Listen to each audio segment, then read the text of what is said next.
On this week's episode of The Geek State, we're back! A dinosaur story. It's a movie, but we don't talk about that. D23 happened while we were gone, but we're still going to give you those juicy deets. And I stayed overnight at a haunted hotel, and I visited Vader's castle on Mustafar.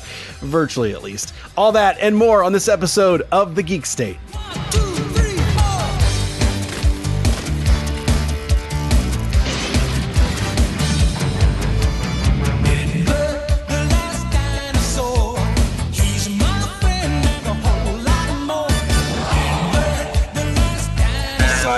This is it.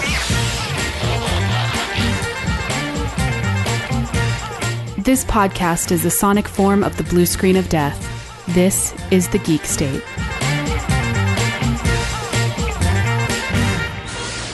Welcome, everybody, to a brand new episode of The Geek State. This is, I'm pretty sure, episode number 21, and we are the podcast about all the fun stuff that's going on in the world of geek, stuff that, interests us, because it's going to be movies and comics and video games and whatnot, and summer is over. That means the show is back, and I'm Chris, and joining me, as always, he's been patiently waiting for me to return to the civilized world. It's our buddy James. James, do we even remember how to podcast? Like, how do we do this? I have forgotten, but I am glad that our podcast is finally of legal age, which is nice. Yes! I've been waiting for that for a long time. Exactly. To announce the official drink of the Geek State. I was like, wait a minute, what are you talking about? We've only done this for, I was like, oh yeah, 21 is a good number. I do want to say thank you to James and also our other friend James for doing our E3 special, our little preview special we did during the summertime. I, of course, am, I did my best. I really wanted to be able to do some shows this summer, but I work in the middle of nowhere at a summer camp, and as James knows, it's very challenging to just carve away an hour for yourself, let alone time to be able to set up everything and just the internet and all that stuff. But that's not why you're here for this podcast. We're going to talk about a lot of cool stuff, a lot of things, we missed in the summertime. We missed out on some cool stuff to talk about. And so this is sort of what we did on our summer vacation special episode, season premiere, however you want to say it. But we are sure glad to be back. And James, I do want to talk a little bit before we get into the news, because I got some cool stuff I want to talk about. I just got back from a trip to Colorado. And there was a couple kind of geeky things that I got to do, and I'm kind of excited for. I'm not sure if you follow along on the old Instagram story, because sometimes I just spam that story with so many things. But I always at least watch whether or not I view the full thing. Sometimes there's multiple taps involved. Okay, yeah, and then if I see something catches my eye, I go back. That's perfect. Yeah. So I stayed at the Stanley Hotel in Estes Park, Colorado. And I grew up going to Estes Park like every summer. We'd stay for like an entire month. I always saw the Stanley. It sat up there on this hill, and I regarded it, as a child as, ooh, that's a real fancy hotel. And it wasn't until much later that I realized that that's the hotel that Stephen King stayed in and was inspired to write The Shining. And it's sounds nice. Yeah. It's regarded as like one of the most haunted hotels. And just as a footnote, it's not the hotel. Some people get confused. It's not the hotel that they shot the movie at, because that's kind of an amalgam of a bunch of stuff. It's the outside of one hotel, and then the inside stuff was actually sets based on another hotel. And so that you can't really go to that hotel inside, but the Stanley comes really close. I took some pictures. There's some really creepy hallways. I totally expected there to be a couple like twin little girls asking me to play with them forever and ever and then murder me. That was really cool. And then I guess kind of on the, I don't know how this is really geeky, but it's inspired by the guys over at Techno Retro Dads, specifically Jedi Schwa there. He lives outside of Denver, and he's got this place that he always tweets about. It's called the Cereal Box, and it has such a kind of a flood of that Saturday morning nostalgia. And I know, James, you're younger, so I don't know if you even have that same Saturday morning, because you grew up with cartoons and stuff being on kind of whenever. Well, yes. So we had Saturday morning cartoons still for sure when I was a kid, but obviously we also had like Nickelodeon. So right, we kind of there's the best of both worlds. Yeah, absolutely. And I grew up, that all existed. I act like I'm like ancient because I'm old, but I'm not ancient. But we didn't have cable. So really it was all, I'm sorry. Yeah, no, it's fine. We had poor kid. we had 5 channels, so it was either, you only had the stuff, right after school, and then, Disney afternoon stuff, which was great.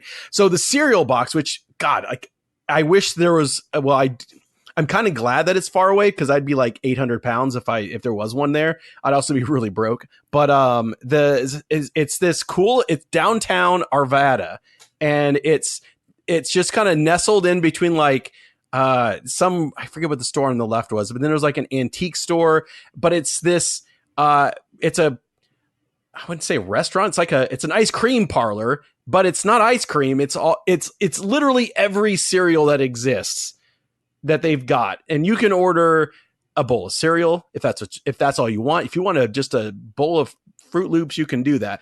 But then they also have like these custom mixes with like, it's like dessert. It's a dessert. I opted for a milkshake with like peanut butter types of cereals and stuff inside. And then of course on the TVs everywhere, it's Saturday morning cartoons are playing, and there's like, they sell Funko Pops and toys, and it's just like, it's such a cool little place. Really cool little gem. I'm glad we decided to make that stop on the way. And a big thanks to Jedi Schwa for even letting people know that was out there. And he told me, he was like, when you walk in, tell him Josh sent you. And I was like, okay. And I did. And they were like, oh, he's so nice. I'm like, man, he must go there like all the time. There's probably like, that might not even be his real name, right? And then he could just know that somebody told him that Josh sent him. Right. It's a secret code. Yeah, it's a secret code. It's like a speakeasy. That's how you get the good stuff. Oh, see, well, we just got the cereal and we got charged full price. So I'm not thinking. I don't think that was the secret code. But in any case, it was awesome. Yeah, it's an awesome place. So if you're stopping through Denver area, look up the cereal box. It was quite the treat. So we got a lot of stuff, a lot of things to talk about. And let's just get right to it in the news.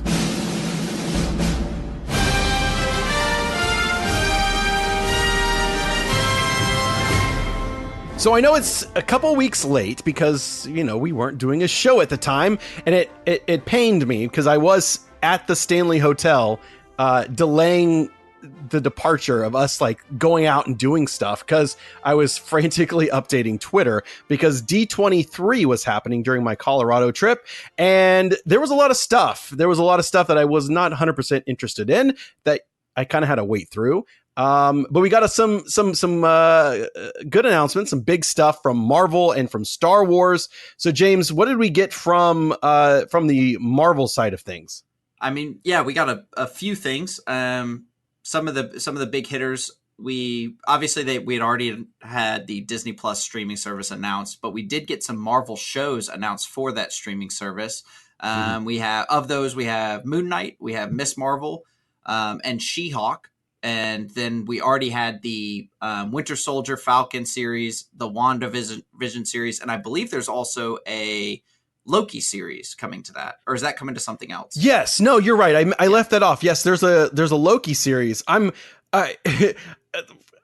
excited for mostly, I guess, Winter Soldier, and then the WandaVision thing. We got some kind of clarification of like how this is possible and like what this is, and it's going to be a really interesting show. It's going to be this weird, like, I've heard it's like a 1950s sitcom. Like, it's basically Wanda, the Scarlet Witch creating this alternate reality in which Vision is still alive and a part of her life, and like the what if we could have a regular normal life together.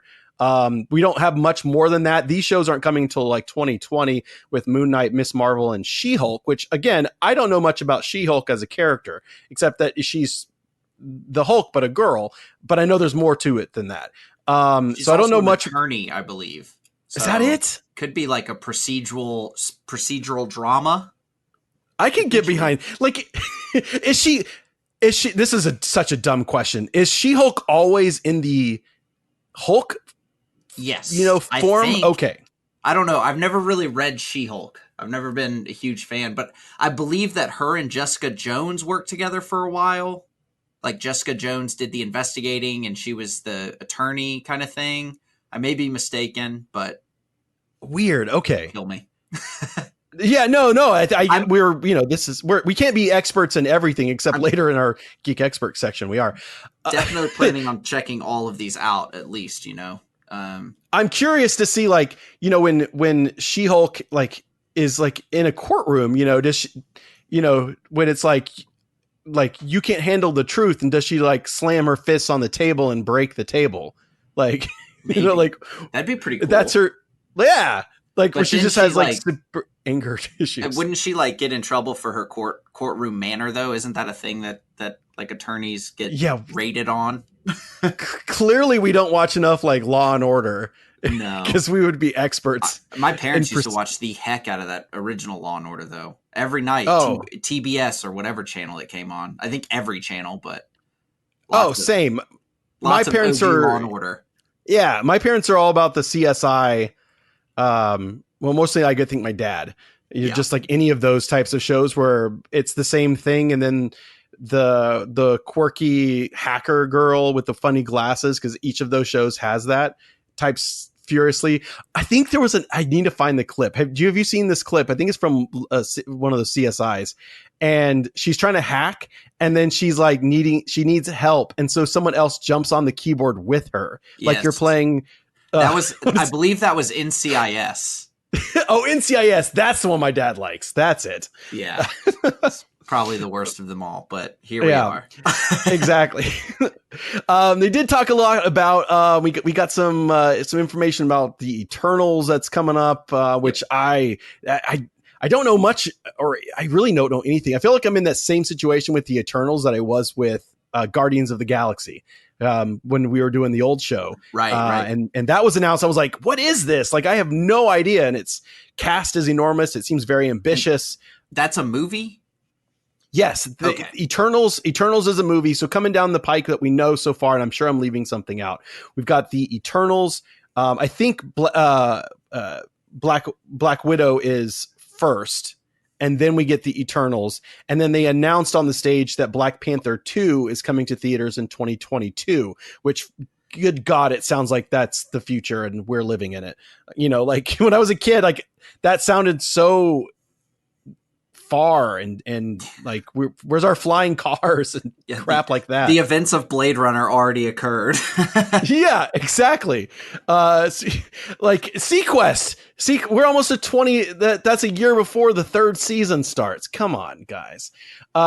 So Black Panther 2 is coming out in theaters 2022. We knew that one was coming. But on the Star Wars side of things, which of course Disney and all of their sessions saved Star Wars to the very end of every presentation. So I'm, getting like come on, let's go. And I'm on my phone like, well, they haven't done Star Wars yet. Like, I need to see this. I need to wait. First thing, they had a couple of things. Let's see. Kathleen Kennedy, when talking about the Disney Plus stuff, they brought out Diego Luna and Alan Tudyk to talk about the untitled Cassian Andor series, which will begin shooting in February. There is no title yet for this, which I was kind of like, well, why did you bring them out? Like, have an announcement. We know the show is happening. I just wish there was something that they got to show, like a logo treatment or something. It was good to see them on the stage and all that, and I'm looking forward to that show. Then we get Jon Favreau, Dave Filoni, cast of The Mandalorian out on stage. They showed an awesome trailer for the upcoming show, which starts November 12th. and didn't, again, it kind of suffers from that Disney Star Wars thing where it's like, yeah, it's a great show and we can't tell you about it, and he's a Mandalorian bounty hunter and she's an ex Imperial shock trooper, and it's gonna be cool, but the trailer they showed, I'm sure you saw this, right? Oh yes. Very cool, very exciting. It's got a one thing that bummed me out about this, though, is they also, not on stage, but in interviews, I believe they also mentioned that the droid is not IG-88, which correct. Is a little disappointing. Like, why would they make another droid? I want it to be IG-88. It's such a good question, and I've heard some other people bring that up. Like, it's IG-11, and it's voiced by Taika Taika, whatever. He's the guy that did of Thor Ragnarok. Exactly. Hey, at least I'm getting his name. Say than his name. I can get his first name right anytime. It's his last name that I'm still struggling with. So he's a director on an episode or two, and he's the voice of IG-11. And apparently, I've been hearing that there is some kind of reference or joke in the show that he gets mistaken for IG-88. Ah, okay. So maybe maybe there's some weird non-canon legend thing that's like, well, it can't be IG-88 because in this old Legends book, even though it's not canon, that he died in something or for whatever reason. Will it be following the trope of the droid being the comedic relief? I don't think he's the sidekick or anything. I think it's like maybe like an episode, I see. Where he's like, we're both after the same thing, and we're better suited working together than fighting over it, Right. Because it does appear that's true. And he's not in the trailer though. We don't see him in this one. We did see him in the sizzle reel. Yeah. The thing they showed at Celebration, right. It was kind of still not officially released. You got to kind of suffer through that iPhone footage, but that's looking great. I've already bit the bullet, James. I've already signed up for Disney Plus. I did the 3-year commitment that they ran for a couple. Disney might be out of business in 3 years. I'm just kidding. Obviously they will. Exactly. Things might go right down the tubes right after Disney Plus starts. There won't be 3 years of content. Come on. What are we thinking? They ran a deal for like D23 members, which I wasn't a member at the time. But there is like a free level. Basically it's like, hey, you want the email newsletter? Sign up. And so I signed up, and then they sent me a thing saying, hey, you want to sign up and be part of this founder circle? And it works out to be like $3.50 a month if you paid for the 3 years up front. Yeah. So I was like, I know I'm going to do it. I know I'm going to stay subscribed. So I might as well, for like $150, take care of things for the next 3 years. Yeah. I mean, it's a great deal. The only reason I didn't do it is they had also announced a 3-pack, I guess, of their subscription family, being Hulu, Disney Plus, and ESPN Plus, which I already subscribed to Hulu and ESPN Plus for $15 a month. And I already paid that for the other two combined. So I was planning on hopping on that train. Absolutely. For you, that's the perfect bundle, because like for me, the ESPN part, I'm like, I do not need that. Right. And I already get Hulu through my Spotify subscription. So I was sort of like, well, I don't now. Yeah. So if you have Spotify, you can get the ad supported Hulu for free.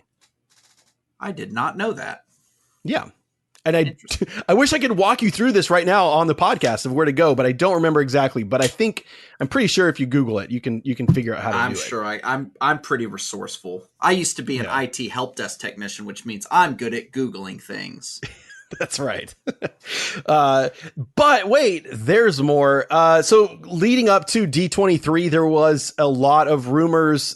Even a lot of the trades like Deadline and Variety started picking things up, which made everybody almost 100% sure that it was going to happen. But the rumors of an Obi-Wan something started swirling leading up to this. And so Kathleen Kennedy, and she showed a little bit of like frustration because the audio cue that she was expecting to happen didn't happen. And then so she read it off the teleprompter. She said, and music swells. And then Duel of the Fates happened. And so she introduced, she said, and we got one more thing to announce. We're very excited. We've had a lot of rumors and she called them fibs that they've told. Those are lies, Kathleen. And she's like, please welcome a beloved member of the Star Wars family, Ewan McGregor. And he comes out and everybody's freaking out and cheering. And in the back of my head, I'm like, man, Diego Luna and Alan Tudyk, I feel bad for y'all because everyone's excited about The Mandalorian. Right. And of course, Ewan comes out and is like, I'm playing Obi-Wan again. And we're doing this TV show for Disney Plus. So everybody's excited about The Mandalorian. And now we're excited about Obi-Wan. And we don't have a title or anything really exciting to know about Diego Luna, except for the fact that the show is situated right in that sweet spot, right, 3 years before the Battle of Yavin. And we're right in the rebellion era of Star Wars. And there's a lot of characters in play, not necessarily are the main three, because we can't do that. But we can, there can be references, to Princess Leia and to Dodonna and all these other characters in Star Wars. And you can definitely have, I mean, they kind of set up this back when Rogue One first came out, when Diego Luna meets that guy that he ends up shooting, my arm. Huh? Oh, yeah, I can't climb. Yeah, he just shoots the guy. Well, gotta do what you gotta do. It's the dark times. It's not about being the fastest. It's about not being the slowest. Absolutely, in the Star Wars universe for sure. Like, I kind of feel like it's going to end up being called like Rebellion or something. Like, I think that's the most. You waste Star Wars Rebellion on that though? Not waste. Not saying it's going to be bad, but you can only have one Star Wars Rebellion. It's probably going to just be something like Rebel Spy or something that kind of tells you that this is a show about Cassian Andor and the network of spies that the rebellion has. A boy and his droid. That's a good one. And we'll talk more about the Rise of Skywalker, but of course we got next week's show. We're going to talk about all the cool stuff that's coming this fall and this winter, the stuff we're excited about. But Disney, JJ came out and showed a little sizzle thing. He was very clear on not calling it a trailer, but I went and saw it chapter 2 this past weekend, and sure enough, they showed it at the theater. So to me, that counts as a trailer. And it's got various shots from the thing, and of course the vision of Rey with the double folded, red lightsaber has everybody freaking out. Is it a clone? Did she go to the dark side? StarWars.com basically spoiled it because in their first write-up they wrote and the vision of a Rey with a double-bladed lightsaber, and then they were like, oh crap, and they revised it to the sight of Rey. Right. So a vision of a Rey versus. So to me, that's the dark, that's the cave that Luke went into. It's kind of what she did. She's going to be faced with kind of her own worst, potential, basically. Still looked cool though. Except for the utility of that folding lightsaber. It's not the first time we've seen it either, though. So I get that. It's a little clunkier. It's a little clunkier, honestly, than the other 2 times in Star Wars that we've seen a folding lightsaber like that. It showed up in Star Wars Rebels and also in Star Wars The Clone Wars. The Jedi Temple Guard in Rebels has that kind of saber. And then now the name is blanking and I can't think of him, but he was a general during the Clone Wars and he had 2 folding double-bladed lightsabers. Very snazzy. So there is precedent towards them. I just felt like hers was maybe, I don't know, there's something about it. It was a little long, like the hilt part of it. I'm kind of bummed out that it. Yes. Moving on. Yeah. No more Star Wars news. James is taking us in another direction. No, please do that. And not even D23 news, really. No. This is actually some Jurassic Park or Jurassic World news, I guess. Colin Trevorrow of directorial Jurassic World Fallen Kingdom ? I think he just did Jurassic World and then was a executive producer on Fallen Kingdom. Okay, well, that's the better of the two. So pedigree stands taller than being and Pat. he was the director that was supposed to do episode 9 of Star Wars. That's true. Before he left, and then JJ had to take it up. So there is some Star Wars connections in there. But James, what's Colin Trevorrow up to? What's this Jurassic World stuff? He announced out of nowhere that there is a Jurassic World short film that is premiering on FX this Sunday and then online immediately after, as most things do once they've premiered. Yep. Except for that Mandalorian sizzle reel. But the short is titled Battle at Big Rock, and allegedly it pits a family of campers against some kind of dinosaur threat. Literally all we know. The film was shot in secret and was announced via Twitter. So absolutely, I'm kind of excited about it. Short film can mean 5 minutes and can mean up to 35 minutes. So yeah. So after I put this in the notes, there was a little bit more information that came out, but not much. Basically, like who's in it, which I don't know any of these people, and that it's going to be 8 minutes long. And I don't know why I'm so excited about this. And I don't know if it's because it's Jurassic World. And I'm frequently asked, especially at camp, like, Chris, what's your favorite movie? And they expect a Star Wars movie. And it's a surprise to them when it's Jurassic Park. That was I saw Jurassic Park before I was really into Star Wars. Right. And I saw it in Estes Park. So there's a little tie into earlier. I saw it at this now it's like 109-year-old theater, on a really small screen. Like Samsung makes TVs, I think, bigger than the screen that I saw Jurassic Park on. But I'm super pumped, mostly I think because I like the idea of a studio doing this type of thing to support or keep alive a franchise between films, because we're still in the pre-production right now for Jurassic World 3. And so we've got some time before that movie comes out. And here is something that's, kind of fill in the gap a little bit. It's won't have any major influence over the next movie, I don't think, or but it'll, at the end of Fallen Kingdom, and I had to remind myself, I was like, I own this movie. Let me watch the ending again. And I was like, oh, that's right. Yeah. The dinosaurs are loose. They're wild. Mm-hmm. And so this is taking place. It's a family, because what's a Jurassic World movie without some kids in it? So you got a mom and a dad and 2 kids. They're camping in like the redwoods, which interestingly enough, this was shot in Ireland. So I'm like, what forest in Ireland doubles as like the California redwoods? And that's all we know. And there's dinosaurs. I'm assuming dangerous ones. It's not just them. And it's like, oh, hey, look, it's a Pachycephalosaurus. That's exciting. And they're using them for logging or something. Like he knocks over that's the guy with the big bony head, by the way. Good to know. Anyways. But I'm like, this is cool because I really enjoyed what Star Trek did with Discovery. Right. They did those short treks, and those were better than I expected. And then watching season 2 of Discovery, I was like, oh, this is a callback to one of these.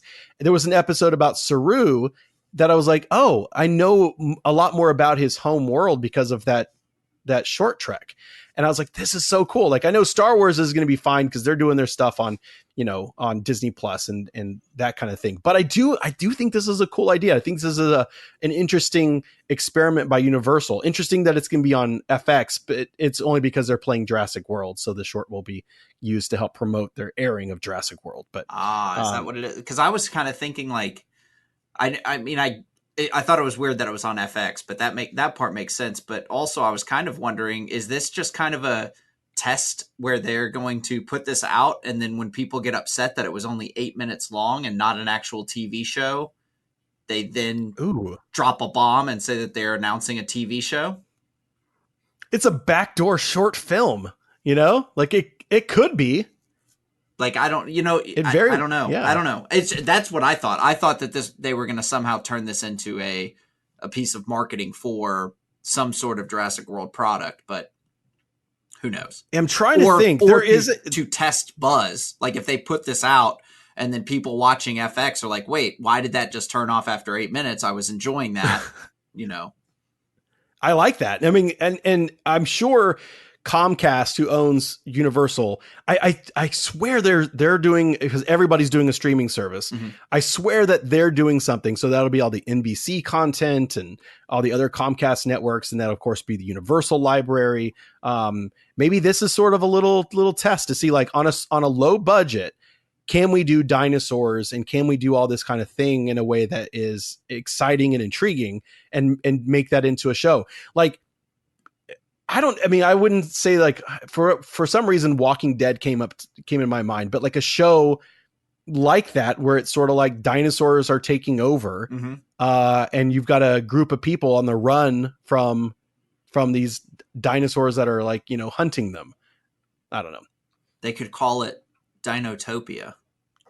I'm pretty sure that. What was that show on Fox? There was a show on Fox that was short-lived that was like, they traveled like into the past in order to save humanity, but there was like dinosaurs there. Was that called Dinotopia? I can't remember. I know Dinotopia was like a book. It was like a. That was a thing, yes, but I definitely had that book. I don't think. It definitely wasn't that show. There was a short. It was a miniseries. I think they made that a miniseries on the Sci-Fi channel. But in any case, I'm super stoked for it, and it's going to be for free online, so I'll definitely watch it. So that's airing this Sunday and immediately after. So if you're listening to this after it's already aired, well, guess what? It's going to be up on our Facebook page and our Facebook stuff, and on Twitter and on YouTube. Just do a search for it. It's called Battle at Big Rock. Pick up your visuals, counting. This is a feature presentation. And now, on with the show. James, I know it's been a really long time, and I've had a few people, throughout the summer reach out and say, like, hey, like, is everything okay? Are you alive? Are you good? And yeah, I know I'm away, and I really had good intentions, I promise. But we're back, and that means we missed a lot of stuff to talk about. And I kind of made a list. We can hit things, as we want to on this thing, but and I'm sure there's stuff that I'm leaving out, James, in our show notes, but we missed some stuff. We didn't get a chance to talk about it. And so kind of, this is what we did on our summer vacation. Basically, what did we miss out on? Mm-hmm. And I kind of want to start off. Did you, I can't remember. Do you watch Stranger Things? Did you watch? I do not, Chris. This? I watched the first season. I did watch the first season. It did not grab me the way that it grabbed others, and that's fine. But yeah, I do want to revisit it. I just have not yet, because we are getting content thrown at our faces at a steadfast pace. Absolutely. I constantly have somebody saying, like, oh, you need to watch Wu Assassins on Netflix. Right. Or you need to watch this. And I did actually watch an episode of Wu Assassins. Like, what?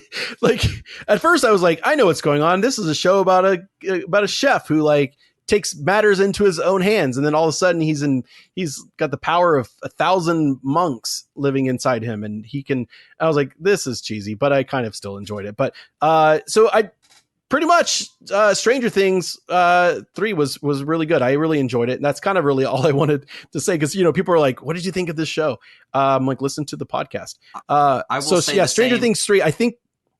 Oh, go ahead. I was just gonna say that I feel like Stranger Things, this third season, really brought my excitement back for the franchise. Season 2 was good, but I really feel like they amped up kind of some of the craziness of it. Like, there's a Russian plot, and there's this secret underground thing under the mall, and then of course the battle at the mall, and just kind of the nostalgia of, like, seeing a mid 80s mall like I remember, mm-hmm. And having them walk around. I'm like, oh my gosh, yeah, that's what the Gap looked like. It's nostalgia bait, and like I fell for it. Those member berries from, like, South Park, like, remember the Gap, remember Orange Julius's, so yeah. It was.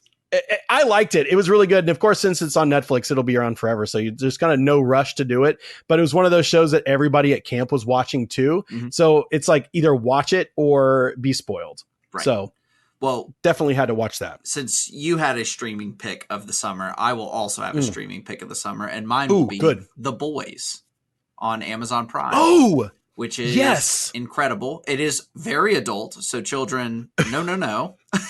However, absolutely, The Boys was one of the best shows I've seen all year. the first episode, it has a couple lulls in there where it's kind of like, okay, what's going on here? But it's only 8 episodes. It's a quick watch, and it kind of shows what would truly superheroes in today's world be like, and really kind of shows like if you had a Justice League, obviously there'd be people making money off that. Obviously, the Justice League would be making money, and it kind of goes into the corruption of superheroes. It's really interesting. And I was a huge fan. I think I've watched 3 episodes. I got back from summer camp and had heard the buzz and watched it. And I definitely need to finish it because I'm with you. I think it's a more interesting take on something that I felt like I've seen before, like kind of like how The Watchmen is sort of like superheroes and real stuff, but this is a lot different. Right. Because I love the fact that it's like, we've got to do a team up because everybody loves the team ups and it makes more money and it gets more ratings and it drives sales of merchandise and, that kind of thing. Like, and in the very everything's being filmed. In the very first episode, the mayor of Baltimore calls them and tells them that they need a superhero, and they're negotiating prices to have one of their superheroes be the superhero of Baltimore. And like, right. Oh, for that money, you can get the Flash or whatever, it's right. It's pretty interesting. I liked it, and I definitely need to finish it. And it is, yes, absolutely not for kids, especially just for the what's the invisible guy? Oh, like that. Oh my gosh! It's not like the translucent man, huh? No, it's like translucent. Yeah, translucent. Right? That's right. Yep. I was like totally caught off guard, and I was like, "Oh, okay, yeah. This is a grown-up show." Yes, it is. Who's basically the Invisible Man, but of course, translucent doesn't mean see-through. It's like you can kind of see the person, but so the name kind of gets a joke in there. But that was an interesting take. It's pretty good. Did you? I'm assuming you saw the latest Spider-Man. I did see the latest Spider-Man. It was thoughts. It was good. It's been a while, Chris, so I can't remember all the beats. But what are you talking about? We haven't. It's not like we've not done a show in like 2.5 months. Yeah, right. It was quite good. Like I thought Jake Gyllenhaal was good in it. I thought that I don't want to say anything that's spoiling it, but I thought that the way that they handled his character was very good. And I thought the ending, the final kind of showdown in the movie is also quite good. And that stinger at the end. The stinger was good, but unfortunately now it's kind of in limbo. Exactly. So the other thing we missed is that Marvel and Disney kind of had a little bit of a disagreement. And now, bye-bye, Spider-Man from the Marvel MCU. All that work getting you to Spider-Man Far From Home kind of throws a lot of, Tom Holland's got to do more because he's contractually obligated to do more stuff with Sony. So it raises a lot of questions about, what are those future Spider-Mans going to be about? I mean, it's going to have to be something standalone, and unfortunately, probably Venom will be involved, and it'll be just a regular Spider-Man kind of thing. I don't know if he'll end up working for the Daily Bugle, if we'll get some payoff from, what we saw there at the end. But it's kind of a bummer because like he is such a integral part, at least now. Like when I saw Endgame, people cheered when he swung in. I mean, we're well past this spoiler on Endgame. Right. Obviously, he's not shows dead. Back up because they made a movie after that of just him. So obviously he comes back. But I think the big thing is they were setting him up to be like the next Tony Stark with, the what was left for him in the will of Tony Stark and things like that. So it's going to be interesting how they kind of handle that, how they kind of do that. I've always been a Spider-Man fan. I've always been a Spider-Man movie apologist. I personally really, really enjoyed the Andrew Garfield movies. So I'm probably going to enjoy it anyway. I did not enjoy Venom. That's a whole nother story, but no. We'll see what happens. I'm not going to complain about anything because, we would have never gotten Spider-Man in the MCU if Sony didn't play ball for a while.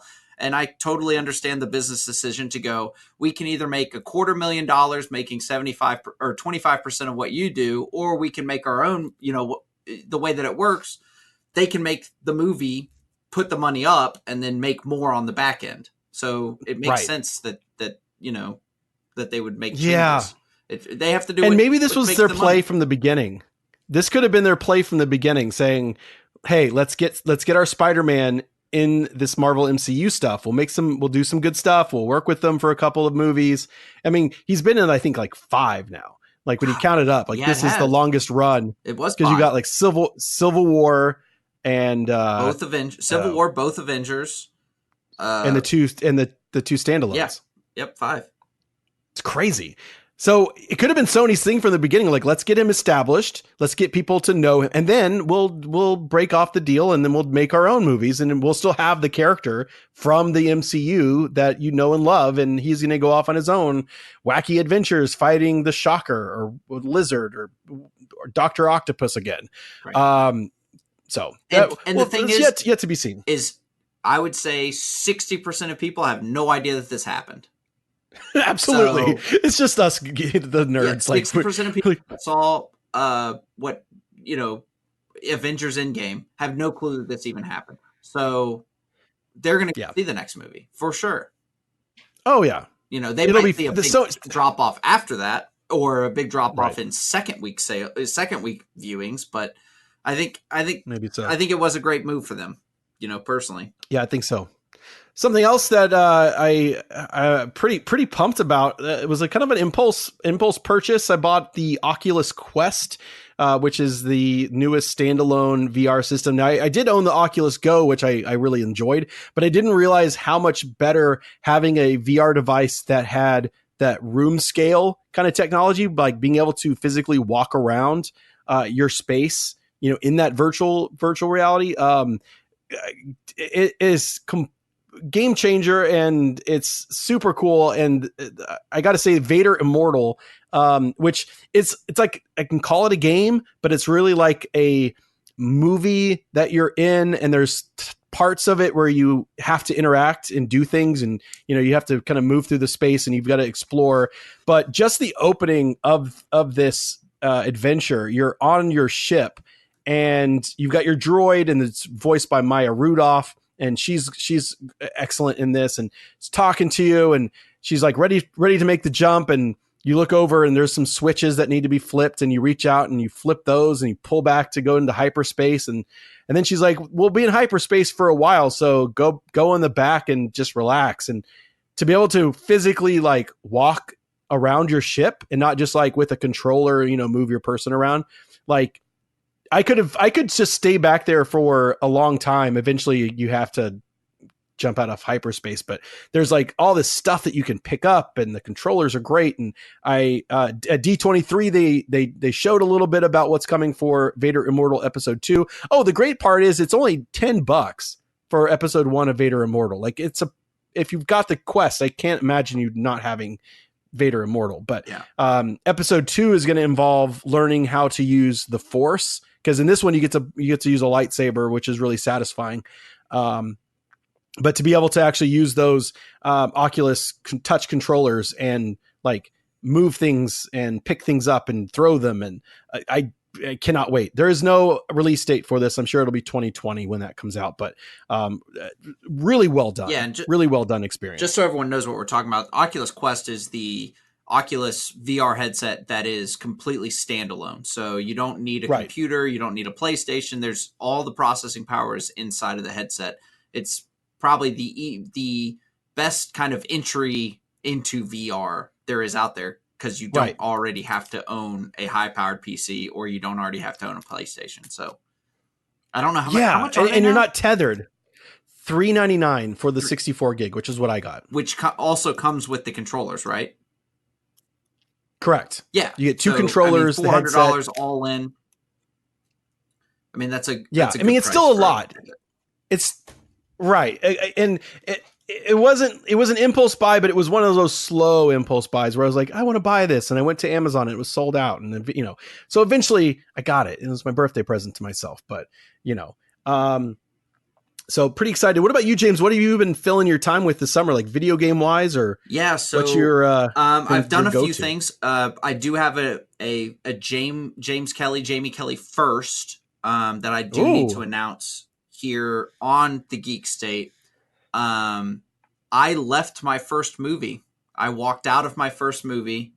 I will not say that it's because of the quality of the movie. It was really just a timing issue. It was a thing that I didn't know. I didn't know everything going into this movie. But I went and saw Once Upon a Time in Hollywood, the last day of a vacation right after leaving an airport. So I had my bags in my car, had laundry to do, had things to do. About an hour and 15 minutes into this movie, nothing had happened yet, in true Tarantino style. Nothing had happened quite yet. And I was like, I've just got too many other things to do than to say, because I was the only person in the theater. It was like 11 o'clock on a Tuesday. So I pulled out my phone, looked up how long the movie was. It's a 3-hour long movie. And I was like, I just can't do it. I cannot do it today. So I left my very first movie. It is not because of the quality of the movie. I'm sure that the movie is great. I have no doubt about that. The writing seemed good from what I saw. They were setting up a lot of character and kind of, what might be to come. Knowing they introduced me to Sharon Tate, I know what happens to her in real life, so I know kind of where the movie was going. But I will revisit once it comes out on DVD. However, I had to get out of that movie theater. It was not a great day. So did that, and then I've played some video games. I'm trying to think of what really occupied my time. I don't know that there was any one thing in particular. One thing that has come out recently, I know on here you have something about the Nintendo Switch, but just recently they did move forward in the advancement of the online games, and now we have Super Nintendo games. So within the last couple weeks, that has, I guess earlier this week is when it launched. Now have, I think there's 20-ish Super Nintendo games. And about 4 are playable. Do like what? 4 of them are worth it. Yeah, well, I looked at them and played a little in there. I like Earth Defense Force, which is a Jelco game. It's a shoot 'em up. I like that game quite a bit. And then obviously you have your who's who being the Super Mario World, your F-Zero, your Zelda, Link to the Past, and then also the Super Mario World 2, the ones that are painfully missing, Donkey Kong Country games. Kind of sad to not see those yet, but I assume that has something to do with the fact that Rare is now owned by Microsoft, though they're playing well because Banjo-Kazooie dropped on Super Smash Brothers as a downloadable character. So that's true, which is a Rare-owned property. So they're playing nice, but hopefully we get to see some Rare titles pop up on the Nintendo Switch.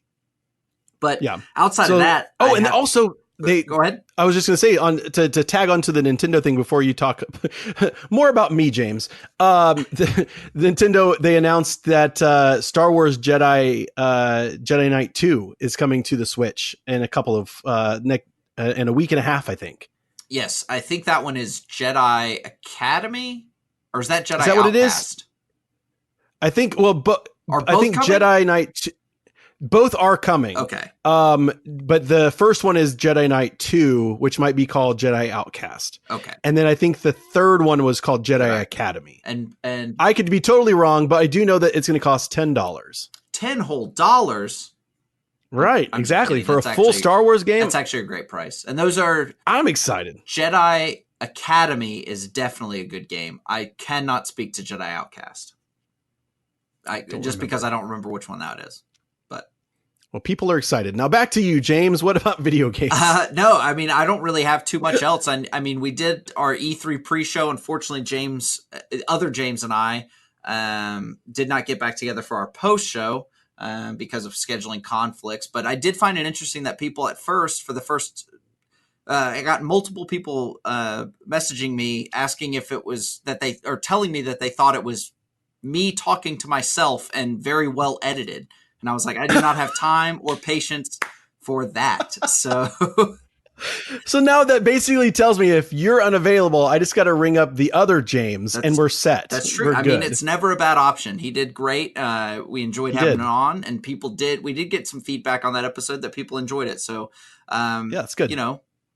more content to come. We have Tokyo Game Show coming up, which I'm sure we'll get a lot of announcements from. They already announced that there's going to be a new Resident Evil game revealed there. How exciting! Oh, okay. Well, we'll have more video game stuff to come. I did play a lot of my Switch. This is like, I've had this thing since it came out, and I have never played my Switch more than I have this summer. I picked up Mario Maker 2, enjoyed that until I on an impulse buy at GameStop on some time off. I saw they had a sale, and that Mario plus Rabbids Kingdom Battle game was like $19, and I picked that up, and I never put it down, and it's super fun. Really enjoyable, kind of being able to play like little mini, like it's little battles here and there, and you can just pick it up, put it down. I really enjoyed that. So basically that's what we've done on our summer vacation, and we cannot wait to see what the fall has in store.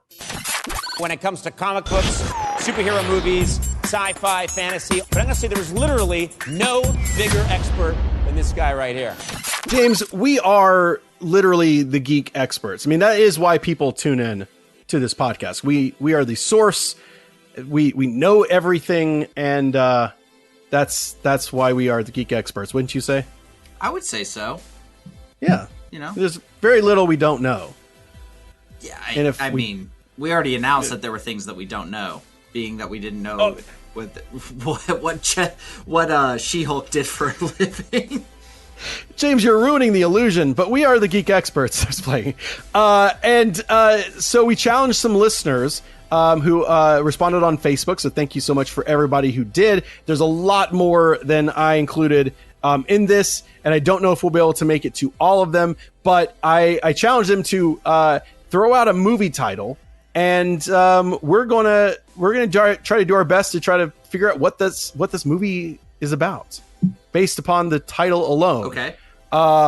And so we can kind of cherry pick this one, but I'm going to start off with the top with Daniel's movie title. And of course, I know about this movie. It came out in early 90s. James, I don't know if you remember this one. It's called Harry the Tank Goes to School. And it does sound like it's a kid's movie, but it's really not. It's this movie about, obviously it's this guy named Harry.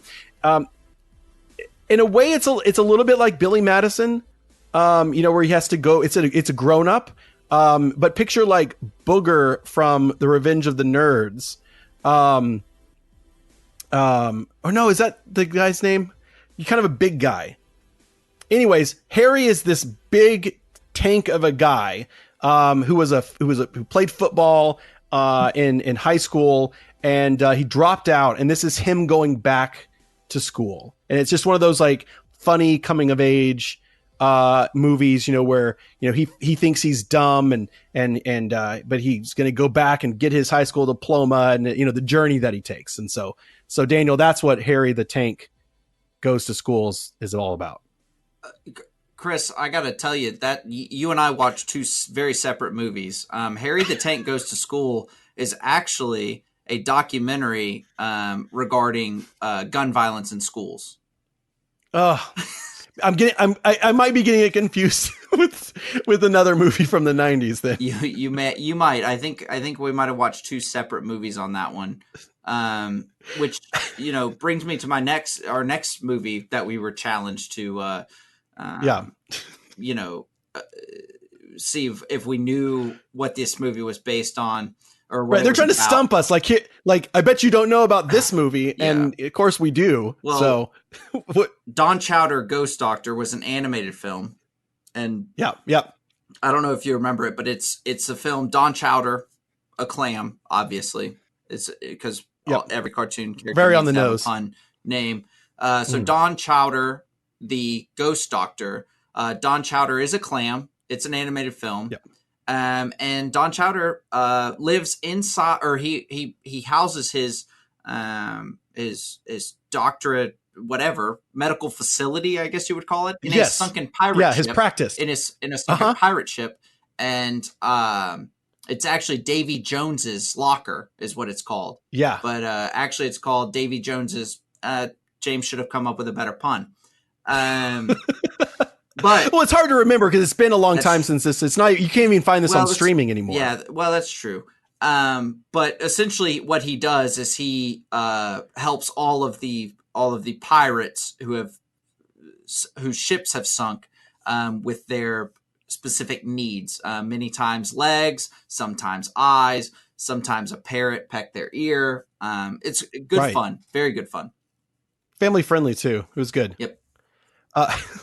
Which I'm really excited because I don't think Paige would ever think that I would remember her movie that she suggested. She was like, I bet Chris and James don't know about Hillbilly Ninjas, but guess what? I do. So Hillbilly Ninjas is the forgotten fourth movie in the Three Ninjas trilogy. This was sort of like an effort to reboot the Three Ninjas franchise. So our titular characters or whatever, the Three Ninjas from the Three Ninja movie, have to go and live in the country with their cousins. And there's this whole kind of like, the hillbillies don't know that the Three Ninjas are ninjas, and then the Three Ninjas don't know that the hillbillies are ninjas. And it kind of leads to this like, oh, you guys are ninjas too? Let's fight crime together. And it's this kind of funnier take on, like small town America meets white people with martial arts skills, kicking butt and solving crime. So sorry, Paige, you did your best to stump us, but Hillbilly Ninjas, I remember seeing that on like TBS or something back in the day. Also, if you've never Googled Hillbilly Ninja, I'm going to need you to do that. There's a great video of someone who can use an ordinary can of tobacco as a ninja star. So of course, that's a thing that exists. No, that was it's from the movie. It's from that scene towards the end where we're about halfway Kevin, through this, Chris, and I think it's very important to let people know that they submitted these topics on our Facebook page when we requested them to come up with titles of movies, and we would come up with what they're about. That's correct. And which obviously brought us to Late to the Party, and this is just another Jonah Hill movie. That's all it is. Yeah. It's just it's a Jonah Hill movie in which he didn't want to go to a party, but ends up being at a party. Much like Superbad and Get Him to the Greek. So if they just made they went ahead and made it a threequel, they did it again. Yeah. Dano, I appreciate you sending that one in. But the scene that I remember most from Late to the Party is it's towards the end when he finally decides he's going to go to the party and he keeps showing up at the wrong place. Well, that's like what he made him opens so the late. door. Well, yeah, because he there's like the street name. There's like 8 different streets in their town. Like, it's like Everwood Street, Everwood Place, Everwood Court. And he doesn't know which one it is. So he keeps showing up all these places and like all kinds of really weird, awkward situations where he walks into like a fight. There's the scene where he walks in and there's like some Eyes Wide Shut business going on. And he's like, do I stay? No, he leaves, cause he's got to get to this party. So, Late to the Party. Kind of on the nose, but it was okay. It wasn't his best work, but it was pretty good. Let's see. Let's just do one more. Okay. We'll do one more. I appreciate again, we have so many that got submitted. So thank you everybody for participating on the Facebook. We'll have more of this stuff for you to participate. We'd love it. But Michael's Jefferson Steel Flex, it was, do you remember that time when the WWF wrestlers started kind of making their way into the, into making movies where like Hulk Hogan all of a sudden was like a babysitter or something? Yeah, Twins. Or like no, that was Arnold Schwarzenegger. That was Arnold. The nanny one. Bionic Commando. Is it just called The Nanny? There's one oh God, what is that? Like, it's time for an investigative report here. Let's see. Hulk Hogan Nanny movies. Let's see what that was called. Oh, Mr. Nanny. Mr. Nanny. There you go. And Suburban Commando. That came on right after Law and Order on TBS. And fun fact, he was in Three Ninjas, High Noon at Mega Mountain, which was the one that came out before Hillbilly Ninjas, which is cool.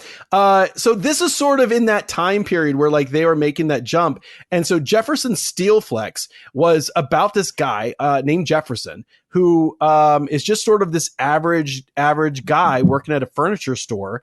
And the place gets robbed, and he kind of all of a sudden becomes like a kind of a superhero. As far as the town goes, like he's a big guy, strong guy. And all of a sudden, he becomes famous for stopping this thing and busting this like small town crime ring. And it kind of goes to his head a little bit. And he does some bad things, like taking advantage of that fame. But then he learns the lesson of humility at the end, and that's Jefferson's Steel Flex. I think you're confusing that with the Shaq classic Steel, just called Steel. 12% on Rotten Tomatoes. I did some investigative reporting. That's good stuff. So again, we're the Geek Experts. Good job trying to stump us, but you failed. Be looking for more stuff on our Facebook page and participate in the next Geek Expert ones. We've got another one coming up pretty soon. But good luck next time trying to stump the experts. Let's look around the region and take our pick of the week.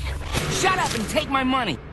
All right, every week, James, we like to pick something that we like, something that we think you might, as a listener, as a member of the Geek State, also you would enjoy. And so we've got stuff. And so, James, I don't know. Why don't you go first? I will go first, Chris, per tradition. And I would say that mine is not a recommendation. I don't think everyone needs to own this. This is more of an endorsement. This is if you are in the market for something like this or something that accomplishes these things, I suggest this product. And that would be the NES AVS system from Retro USB. What this is it is... I was about to say, what is this? Yeah. So essentially what it is it solves the problem of I want to own both an NES and I want it to plug into my TV, my modern TV, not have any latency, not have any issues like that. What it is it is a very... And out there you'll see lots of like Retron 5s, which I also enjoy. If you're in the market for one that can play a lot of other things like Super Nintendo, any of that exists. Yeah. And I suggest those too. But this is more for the person who wants one that just plays NES stuff. I just recently picked it up for my birthday. But what it does is it is essentially the inside of it. Instead of being a computer running emulators, and when you plug a cart in, it dumps the ROM. It is actually a computer that is 100% mimicking an NES. So it is NES. It's as close to NES hardware as you can get in 2019. Okay. And you boot it up, and it has a little menu for you where you can it has an onboard game genie. So with preloaded codes, nice. So you can add any codes that you want to do. It's just a pretty cool package, all in one package. And it has it's the best that I've seen without spending like $600 on a crazy NT. It's the best as far as video quality, no latency. You plug in your original controllers. It's a great option. So if you are in the market to get an NES, it's probably $100 more than just buying an NES with no HD plugs and all that stuff. And then you have to get a transistor or what do you call it? An adapter or something? You plug in the AV cables and it turns into an HDMI cable, which costs you another $20 or whatever. So this is a great option if you are truly just wanting to play some NES games. It does not have like an SD slot that I know of. I've not done a ton of investigating, but I don't believe it has an SD slot to where you can like backload ROMs or anything like that. I don't think that there's anything like that. But I think I've enjoyed having it. I have a pretty decent NES library, and it's an excellent way to play those NES games on a HD TV. Absolutely. Yeah. If you got the carts, and this is a great way to enjoy it, it sounds. Yes. If you don't want to if you want the actual true, like this is not being emulated, this is like actually hardware, and to avoid the latency stuff. Cause I plugged in it wasn't even NES. It was like, I think a Super Nintendo into like, a modern TV, and you press the button, and then it feels like 10 seconds later, Mario jumps. Yeah. It's like, what? Because you're so trained, like your brain, even when you were a kid, is trained to beat that first level of Mario 3. Right. And when you play it on a emulation system, it doesn't quite do it right. There's something. Yeah, exactly. It's weird that like anybody else probably, playing it for the first time knows no different, but like just like, a fraction of a millisecond difference. It's like, oh, this is weird. Right. this is wrong. This is so wrong. Like my muscle memory is still there from like, just playing that over and over again. So cool recommendation, especially if you're in the market for an NES device. Mine is another Netflix recommendation. Couldn't almost say that word today. It's been a while, people. Nope. It's been a while. It has. Tune in We've next been week locked for away. a better Geek State. Exactly. I definitely want you. I think a lot of people would enjoy this. It's on Netflix. It's called Another Life. I don't like the name of the show. I think it's weird. It doesn't really explain anything about what the show is. But this is a sci-fi series. It stars Katie Sackhoff from Battlestar Galactica and Star Wars Clone Wars. She's Bo-Katan, and I would put money on the fact that she will show up at some point in The Mandalorian. So she plays I guess an astronaut basically, but it's set in the future, and this alien artifact lands on Earth, and she is being sent out with a crew of very interesting other people. There's definite faults on this show. I will not pretend like it's a perfect show. But it ends, every episode ends with such a great cliffhanger, like what the crap moment, that you can't not keep watching. They're basically in space on their way to where this artifact is sending home like a beacon. And so they don't know what's going to be there. And their ship has like a lot of cold, like cold sleep, like cryo chambers. And so like if somebody dies on the show, they're like, we'll wake up their replacement. So it's got an interesting way of bringing in like guest stars. If you want just a character for a little bit, you can wake one up. Oh, that's cool. So it's got, it's like it thought about it in a little bit, So it's a cool adventure. Again, if you've got Netflix, it's free, and there's only like 8 episodes of the show, or 8 to 10 episodes.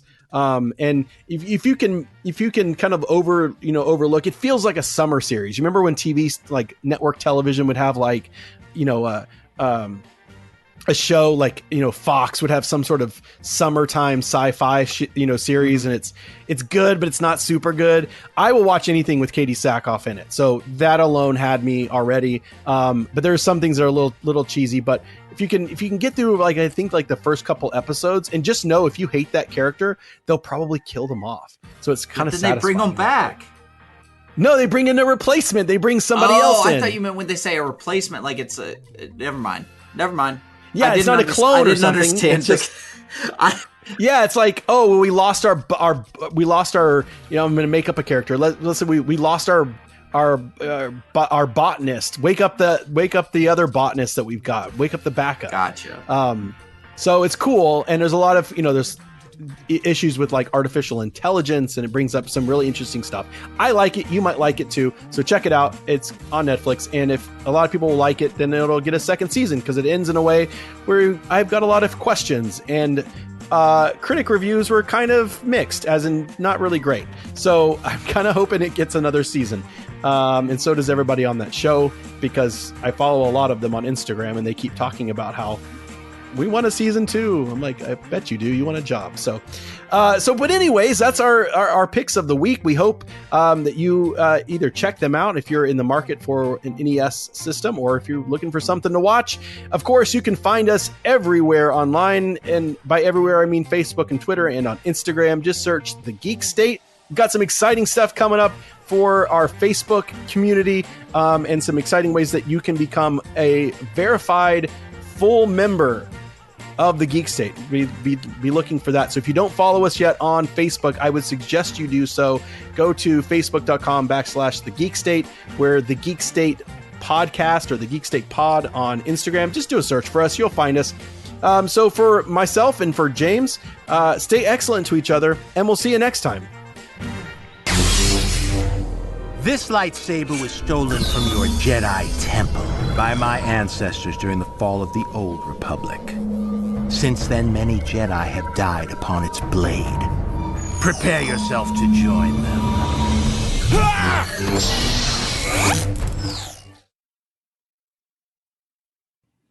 I forget how I do it. Do I say on this week's episode? I mean, now's as good a time as ever to change it up if you want to. Whatever you're feeling deep down in your plums. I think I'm going to do it how we always do it. I just couldn't remember. All right, don't take my advice. No, I'm taking it. Here's what that sounds like deep down in my plums.